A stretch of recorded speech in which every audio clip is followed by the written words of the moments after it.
प्रिय विद्यार्थियों, आज हम कक्षा 9th में अध्याय 2 बहुपद पढ़ेंगे। अध्याय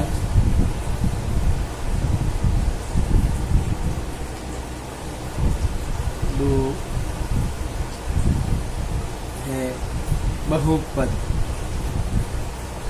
सबसे पहले इसके बेसिक को पढ़ेंगे।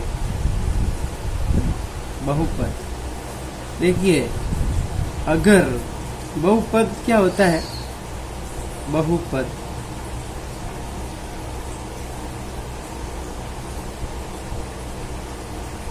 किसी गणितीय संख्या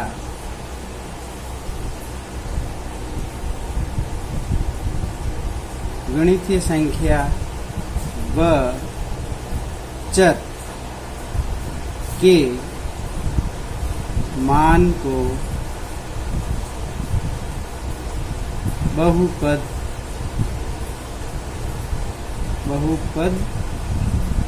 कहा जाता है। देखिए, आपको ध्यान रखना है प्रिय विद्यार्थियों कि किसी गणितीय संख्या यानी गणितीय अंक होते हैं, वह उसके साथ में चर के मान को बहुपद कहा जाता है। चर, अब देखिए चर क्या होता है? चर x, y, z या a to z तक के अल्फाबेट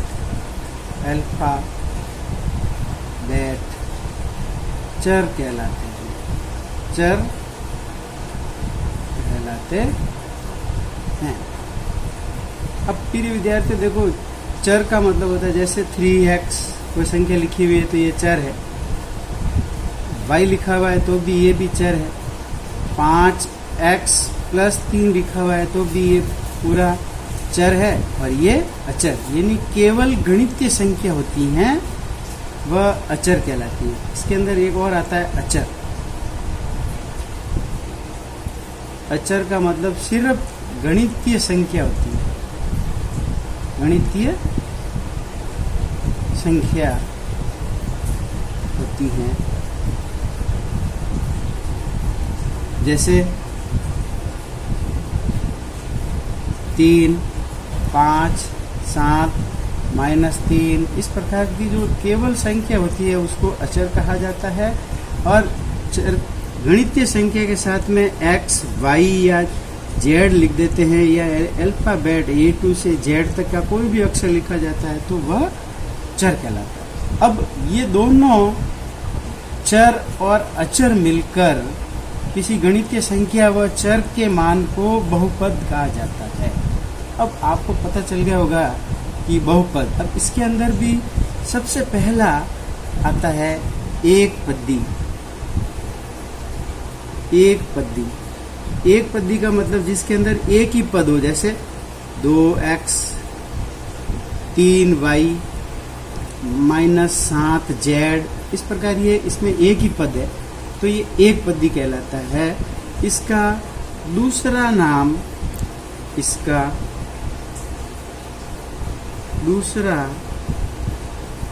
नाम रेखिक बहुपद है। रेखिक बहुपद है। अब फिर इसके परीक्षा के अंदर पूछता है या कोई भी प्रश्नावली के अंदर पूछेगा कि इसमें से बताइए कौन सा रेखिक है, कौन सा एक पद्दी है, कौन सा द्विपदी है, कौन सा त्रिपदी है, इस प्रकार। तो जिस एक पद्दी या रेखिक बहुपद किसको कहते हैं? जिस चर की घात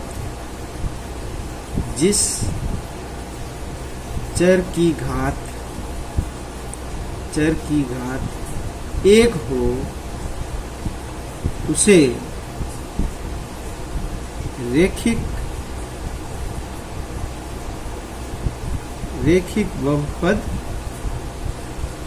बहुपद कहते हैं। इसको एक पदी बहुपद भी कह सकते हैं, एक पदी बहुपद भी कहते हैं। इस प्रकार आता है द्विपदी।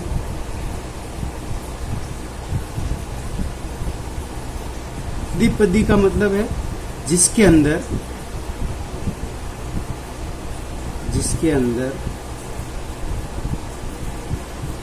दो पद हो, दो पद यानी चर की घात दो होनी चाहिए, दो होनी चाहिए।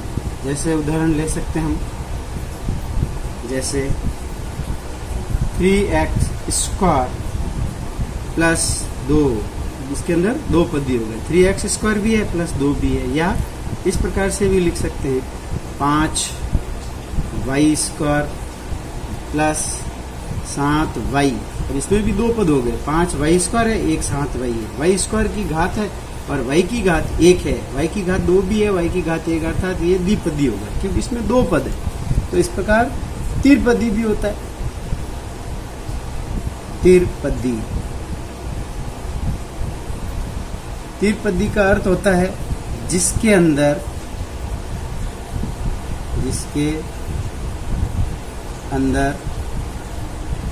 तीन पद हो, तीन पद यानी चर की घात तीन होनी चाहिए, तीन होनी चाहिए।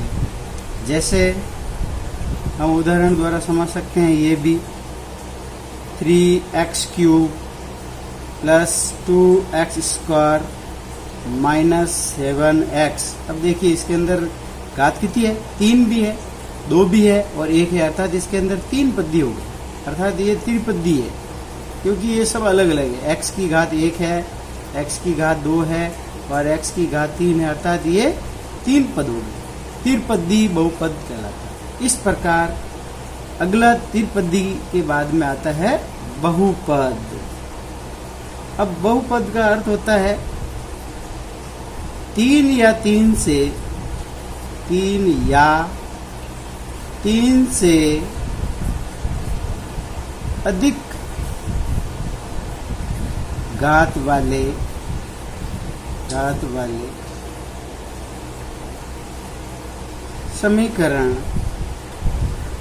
समीकरण बहुपद कहलाते हैं, बहुपद कहलाते हैं। प्रिय विद्यार्थियों, ये बहुपद का अध्ययन करने के लिए आप अच्छी तरह से अध्ययन करेंगे और ये बेसिक अगर समझेंगे, पूरा पढ़ेंगे और इसको अपनी नोटबुक में होमवर्क की टाइप, क्लास वर्क टाइप उतार लेंगे और फिर इसको बार बार पढ़ते जाएंगे तो आपको अच्छी तरह से याद हो जाएगा। क्योंकि बेसिक अगर नहीं आएगा तो प्रश्नावली को समझने में परेशानी हो सकती है। फिर प्रिय विद्यार्थियों आता है इसके अंदर कि बहुपद की घात, बहुपद की घात। तो पहला पॉइंट हमने इसमें पढ़ा था बहुपद, दूसरा पॉइंट हम पढ़ेंगे बहुपद की घात।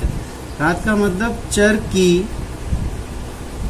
की अधिकतम घात देखनी है, अधिकतम घात को देखकर लिखा जाता है, यही इसका उत्तर होता है। अधिकतम घात का मतलब जैसे मैंने एक समीकरण लिखा 7x5 plus 3x³ plus 2x। अब इसमें पूछता है कि बहुपद की घात कितनी है, तो आपको अधिकतम घात कितनी देखनी है, 5 देखनी है, अर्थात इसमें बहुपद की घात कितनी हो गई, 5। ये हमारा उत्तर हो गया। इस प्रकार प्रिय विद्यार्थियों अगला पॉइंट है हमारा तीसरा पॉइंट, जिसमें किसी चर की या चर का गुणांक पूछा जाएगा। क्या पूछा जाएगा? किसी चर का गुणांक लिखो, गुणांक ज्ञात करो। तो अब आप क्या करेंगे, किसी चर का यानी कोई एक समीकरण लेते हैं। जैसे हमने उदाहरण ले रहे हैं, उदाहरण लिख दिया 3x³ minus 7x² plus 5x minus 8। अब इसमें पूछता है कि x की घात 3 का गुणांक बताओ, x की घात 3 का गुणांक बताओ। तो आपको क्या करना है, बाकी का बहुपद कुछ नहीं देखना है, सिर्फ x की घात 3 कहाँ लिखी हुई है उसको देखना है। यानी x की घात 3 यहाँ पे लिखी हुई है तो इसको हटा देना है, और x की घात 3 के पास में क्या लिखा हुआ है वो इसका गुणांक कहलाएगा, यानी 3।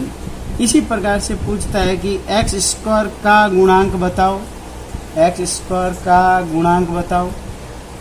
तो यानी x² का गुणांक का मतलब है कि x² के पास में क्या लिखा हुआ है, x² को छोड़ दीजिए, उसके पास में लिखा हुआ वही उसका गुणांक कहलाएगा, यानी -7।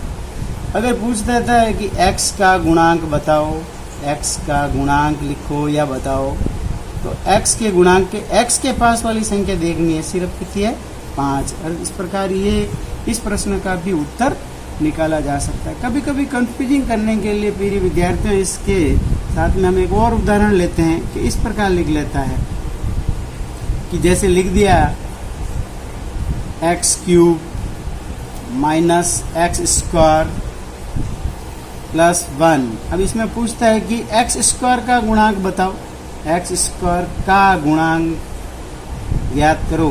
तो आपको x² का गुणांक देखने के लिए देखेंगे तो आपको कुछ नहीं दिखेगा, लेकिन प्रिय विद्यार्थियों ये जहाँ कोई संख्या नहीं लिखी हुई है x² के पास में वहाँ 1 होता है।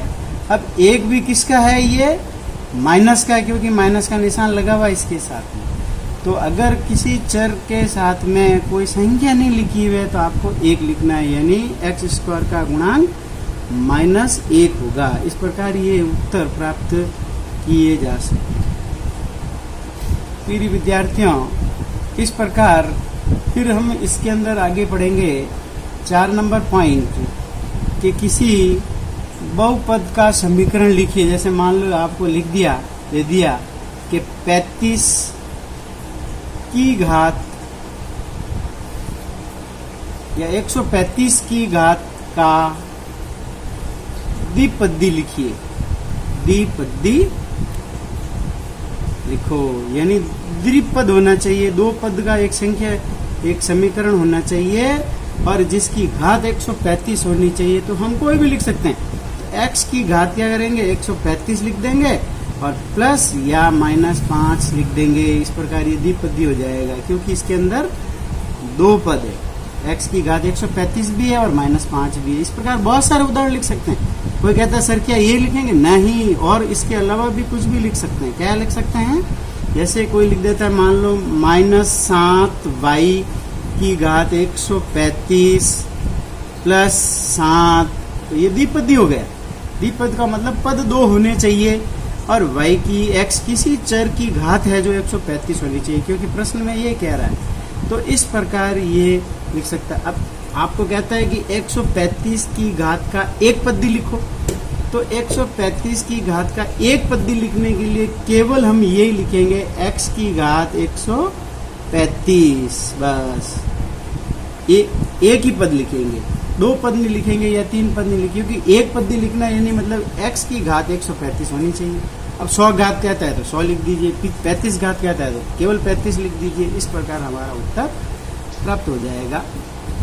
तो इस प्रकार प्रिय विद्यार्थियों हमने बहुपद में बेसिक ज्ञान को पढ़ा है, और जब बेसिक ज्ञान आप पढ़ लेंगे तो प्रश्नावली 2.1 को अच्छी तरह से हल कर सकते हैं। प्रिय विद्यार्थियों, इस प्रकार अगला प्रश्न हमारा आता है कि कौन से समीकरण रेखिक है और कौन सा द्विघाती है, त्रिघाती है। तो मैंने जब बेसिक पढ़ाया था उस समय सब बता दिया था कि जिस चर की घात 1 है, यानी जिस चर की घात 1 है उसको हम रेखी कहेंगे। वापस बता देता हूं मैं, जिस चर की घात बराबर 1 उसको हम रेखी कहेंगे। दूसरा, चर की घात बराबर 2 है तो उसको द्विघाती कह सकते हैं या द्विपदी कह सकते हैं। चर की घात 3 है तो इसको त्रिपदी कहेंगे। और अगर चर की घात 3 से अधिक आ जाती है तो इसको हम सीधा ही बहुपद कहेंगे, क्योंकि फिर 4 घात 5 घात बहुत सारी घातें आती रहती है, तो इस प्रकार नहीं कहेंगे, इसको सीधा ही कहेंगे कि ये एक बहुपद है। इस प्रकार आप प्रश्नावली 2.1 को अच्छी तरह से अपनी नोटबुक में हल कर सकते हैं।